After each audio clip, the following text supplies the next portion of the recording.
Mr. Stojic, are you in a position to start now? And continue tomorrow, of course. I would prefer to start in the morning, as I said, but I'll do as the court wishes, whatever your pleasure is.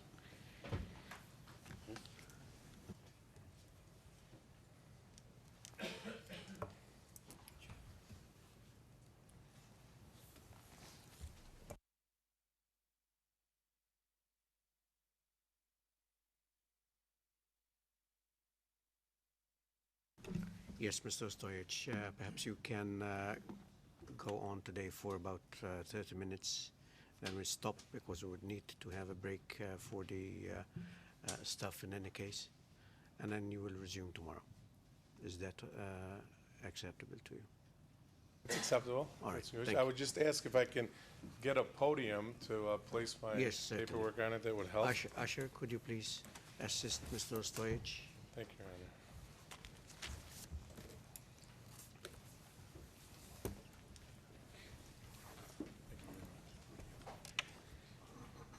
Is this normal? I don't recall having to share one podium between prosecution and defense. Okay. All right. That's okay. Thank you. And Mr. Stojic also is tall, so. Yes, Your Honor. Thank you. Good afternoon, Mr. President, Your Honors. As you know, my name is John Stojic, and I'm here representing Mr. Ljubiša Beara. Good afternoon to my learned colleague at the Office of the Prosecution and to my colleagues at the defense table. We have heard some comments from the prosecution today, and with the court's indulgence, I will take off the headsets. I will try to follow as much as possible. We're here for two reasons. One, obviously, that was expressed yesterday and today in some of the closing remarks, and that is to express our sympathy to the victims, the families, and the friends of the people who died in Srebrenica in 1995. It's undisputed that July 1995 was a tragic, horrific time which caused senseless loss of lives on all sides. It was a war that the prosecutor himself acknowledges may have been legitimate to a certain extent. There was a war that was going on there since 1992.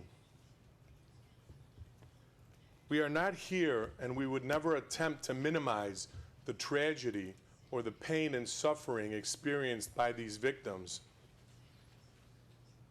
their families, or their friends.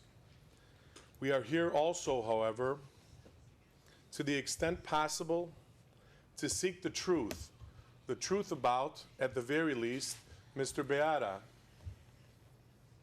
The truth that you have not heard thus far, quite candidly, the truth that we wish through the evidence, with your patience and guidance, that you all will hear at the conclusion of our evidence in this case. We respectfully ask that each defendant be judged solely on their conduct, not to judge all of them, as the Madam Prosecutor yesterday told us, with this collective guilt. However, in my opinion, from looking at the web that was weaved by the prosecution, there is a sense of collective guilt that they're trying to prove by lumping parties together and lumping people together. We ask that the court, respectfully, as I'm sure and confident that you will, do not, and I repeat, do not utilize this theory of collective guilt. It's my view that when we judge someone or anyone, specifically Mr. Beara, I always mispronounce his name, I apologize, that we, in fact, in order to know a man, in order to understand the man, in order to glean what a man or a person is all about, we don't start with an intercept, or we don't start with a document, that I'll discuss later may have some flaws, and quite candidly has many flaws within it, and subject to numerous interpretation. But to judge a man, we must learn first about his biography. What is he about? Where was he born? Where does he come from? What is his education and upbringing like? What was his family situation like? To know about Mr. Beara, we covered some of his biography in our pretrial brief, but I'll share it again with you in a general overview. We expect that the evidence will show, through witnesses, specifically why this is both relevant and important. But if you're going to judge a person respectfully, we must know that person in greater detail than just the 3 days that the prosecution is alleging that he participated in these horrific crimes. We believe that with Mr. Beara's background and biography, the court will be convinced that he could not and did not possess the criminal intent necessary for the crimes alleged, specifically genocide, extermination, murder, persecution, deportation, and any other war crimes during the time at issue. Mr. Beara was born on July 14, 1939, a significant date, we believe. He was born in Sarajevo, in former Yugoslavia, Bosnia and Herzegovina. He completed and was brought up completing both grammar school and high school in Sarajevo. His father, Jovan, was a second lieutenant in the Royal Army before World War II. His father was captured in 1941 and was a prisoner of war in Germany for 4 years until 1945.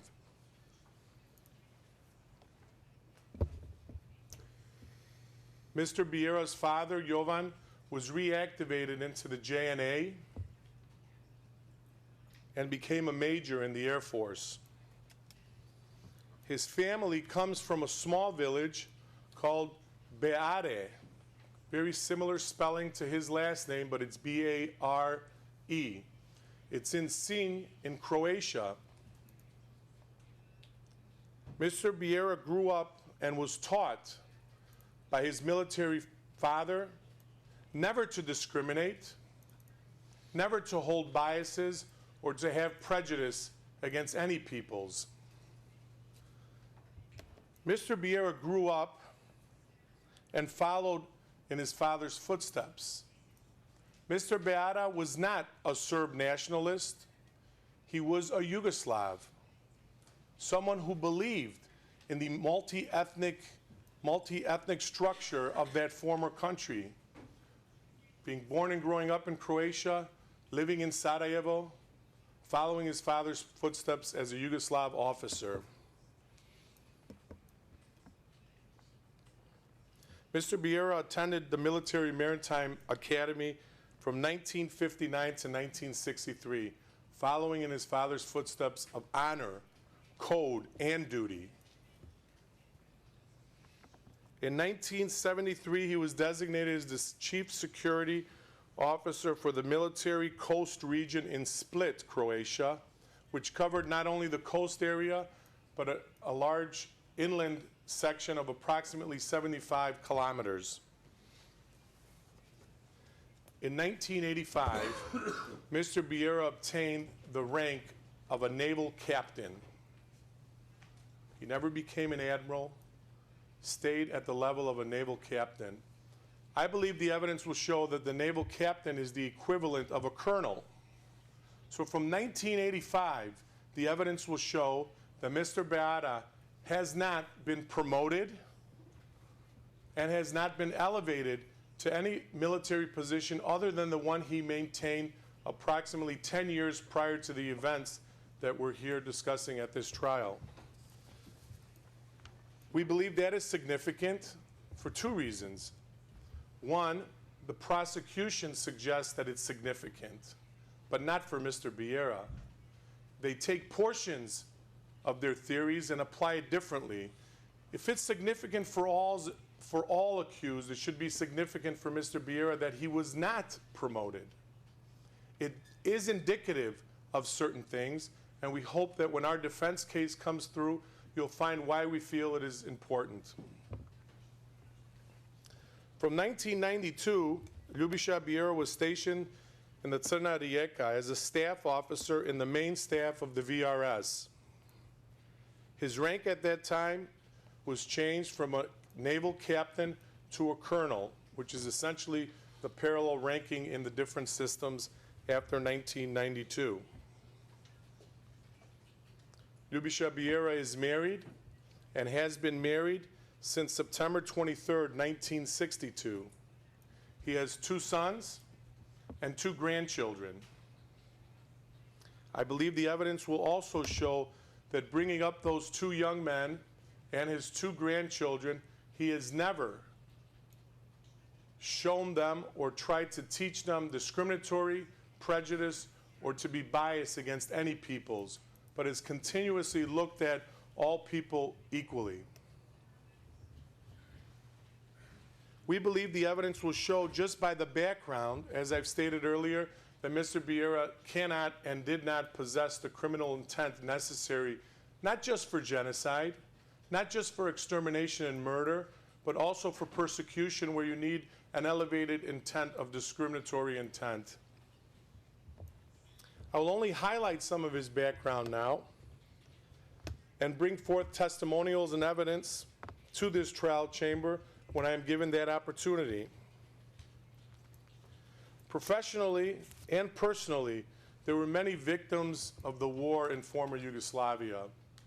In 1992, Mr. Beara also personally and professionally had a setback. Many setbacks, but professionally speaking, one of the main setbacks that Mr. Beara had, which is what we believe the evidence will show, indicated a detachment from the Serbs because of Mr. Beara's background. In 1992, as I'm sure the prosecution knows, and as the evidence will show, in approximately April through June of 1992, there was a killing of 2 paramilitary soldiers. In 1992, these 2 paramilitary soldiers apparently tried to take a VRS transport vehicle. At the time, they were able to seize this transport vehicle and take it. Subsequent to that, the military men who were going to retrieve the military vehicle, transport vehicle, there was a gun battle. 2 soldiers, 2 paramilitary soldiers died. Mr. Beara was accused of participating in the killing of those 2 soldiers in the transport vehicle. Now you might be wondering, how is it related? We believe the evidence will show that on that April 1992 date when those 2 paramilitary soldiers were shot and killed, blame was placed on Mr. Beara, a staff security officer. At that time, Mr. Beara spent 47 days in jail, awaiting his trial in order to prove his case. After 3 trials, several appeals, at each of the trials, Mr. Beara was vindicated. He was found not guilty of those killings. But that is not where the evidence stops with respect to this 1992 incident. What's important about the incident and why we believe that it reflects the start of a detachment from Mr. Beara is the fact that we don't know or haven't yet told you who were those 2 paramilitary soldiers who stole the military transport. They were not Muslim. They were not Croats. They were Serbs. Mr. Beara at that time was being charged with the crime for killing 2 Serb paramilitary soldiers who stole a Serb vehicle. He was being prosecuted not by Croats, not by Muslims, but by Serbs. Mr. Beara's run-in with the law, respectfully similar to this, also occurred approximately 1 year and 3 months later. when you're in 5 months later. It's an action that's been reported as the September 1993 action.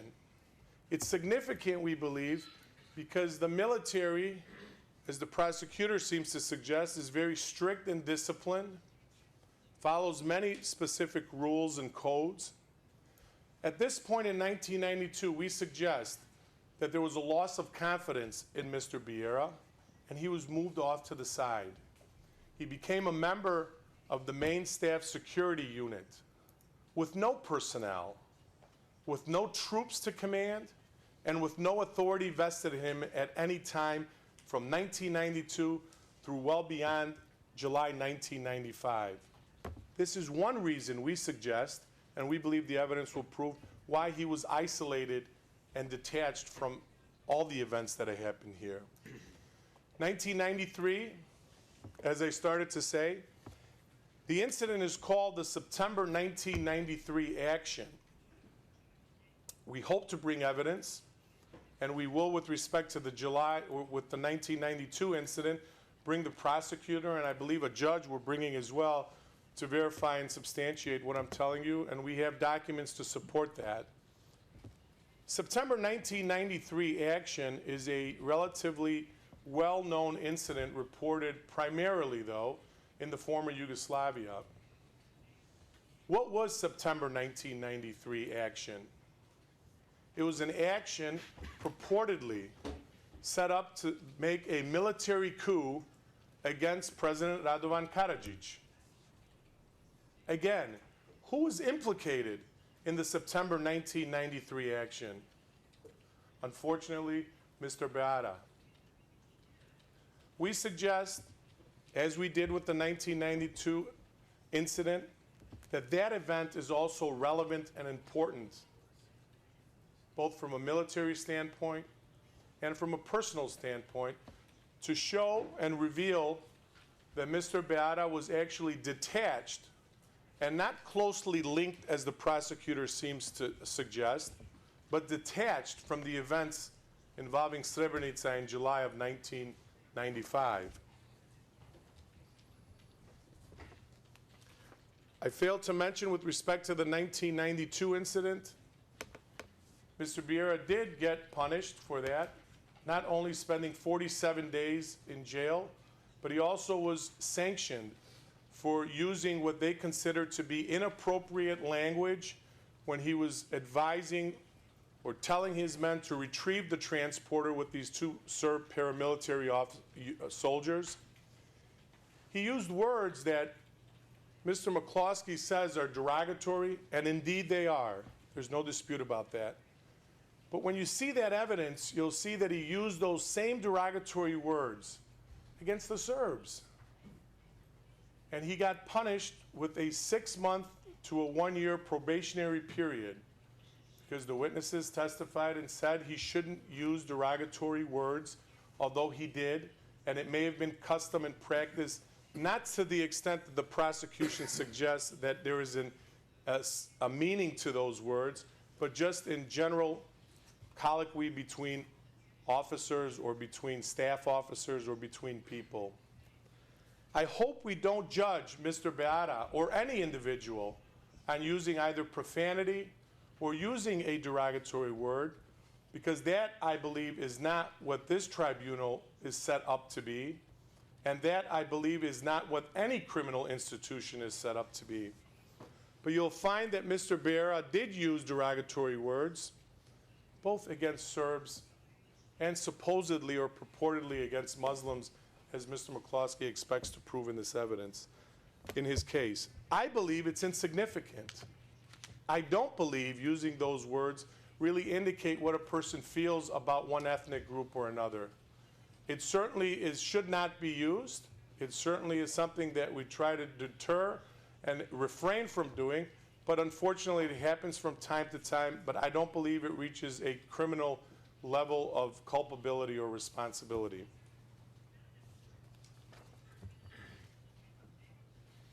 Mr. Beara's personal and professional life, his detailed biography alone, and the 2 incidences that we discussed thus far proves that he did not at any time have the power, the control, or the authority to do any of the crimes that are alleged by the prosecution. We believe that he was detached. And if you look at the evidence, the prosecution, even the evidence that they gleaned here with us today about Mr. Beara, you'll find that there are reasonable interpretations for each of the documents, but not just reasonable, more plausible. More plausible and perhaps even truthful explanations as to what the documents suggest and really meant to be. I don't accept the intercepts, and I'll tell the court why when we file our motion when the evidence comes in. We don't believe that they're reliable. We don't accept them as being truthful in all cases. And quite frankly, if you look at, by way of example, one intercept that the prosecutor tried or showed you today, that is the intercept between Mr. Beara and Mr. Krstić. Beara says on the lower part of that transcript, I've been waiting 3 days. If it's true that Mr. Beara said he's been waiting 3 days, on the 15th, does it not indicate clearly enough that he's done nothing for 3 days? Not according to the prosecutor, because it doesn't fit into his web of collective guilt.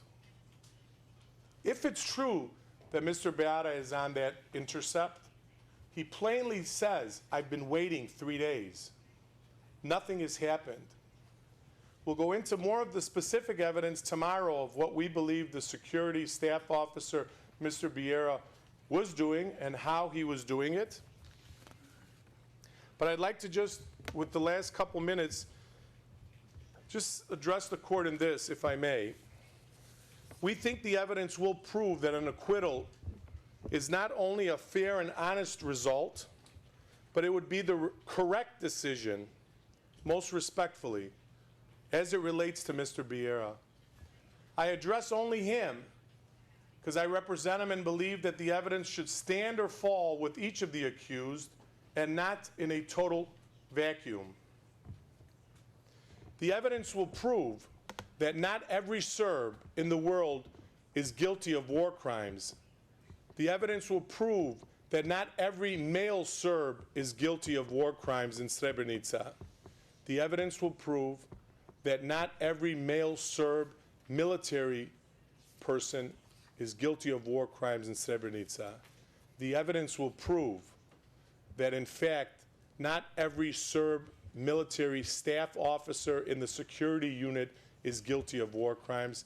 And I respectfully believe and have the conviction and look forward to share with you that the evidence will prove that Mr. Ljubiša Beara is not guilty of the crimes charged by the prosecution.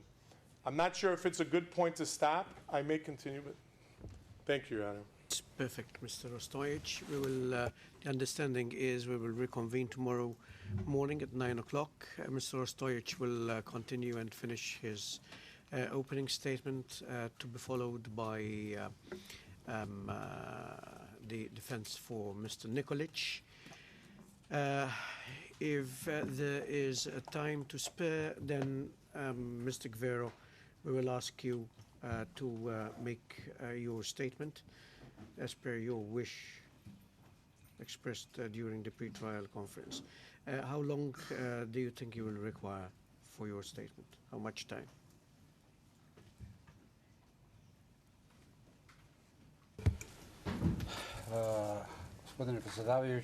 Mr. President, I think that the indication we gave was half an hour, but it seems that 10 to 15 minutes would be sufficient. I thank you so much, Mr. Guerrero. You may sit down. So the understanding is that please prepare yourself for your statement tomorrow, because it's very likely that it will take place tomorrow, and that's it. So I think we should cover all the remaining territory tomorrow and then start with the first witness on Thursday.